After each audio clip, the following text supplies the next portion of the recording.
Families of the victims of the Ethiopian airline plane crash are now coming to terms with the reality that they may not get any bodies to bury after visiting the plane crash site and seeing the intensity of the crash. This comes as new details emerge, revealing that the number of Kenyans who perished in the crash is 36 and not 32 as earlier communicated. According to the Kenyan ambassador to Ethiopia, Catherine Mwangi, 4 Kenyans were traveling on foreign passports, hence the initial tally. Families of the victims of the Ethiopian airline plane crash that had traveled to the crash site in Addis Ababa have started returning home.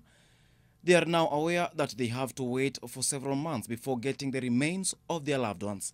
Those no bodies recovered. What was recovered was very fragmented body parts. And these, we have been told, total up to anything over 5,000 pieces. So the only form of identification available is by DNA. So families who've been there have had their DNA taken.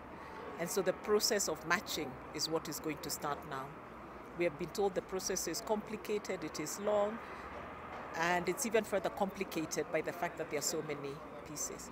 So this is likely to take up to even 6 months. Before the first batch left Addis Ababa, they were advised to wait for letters that would aid them to process the death certificates here in Kenya. The number of Kenyans who died in the crash is more than 32, since some had dual citizenship. The number of casualties of Kenyan descent had been at 32. But this changed because some Kenyans were traveling on other nationality passports. So it has turned out that the total number of fatalities from Kenya is 36. Of those 36, we've received 33 families.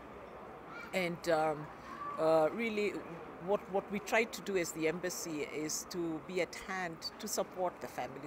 The airline has promised to keep constant communication with families regarding the DNA matching process. Some families collected soil from the crash site, which they say is what they will bury in a ceremony at home. We were all very reluctant and very scared to tell families the devastation of the crash and that really everything had been destroyed, because you don't know how to tell somebody there is nobody. And the longer we stayed with it and the longer the airline stayed with it, I think families started to get very, very frustrated. The issue of compensation will be handled under the Montreal Convention, depending on their age, life expectancy, among other considerations. This compensation is expected to be paid within 18 months. Daniel Mule, NTV.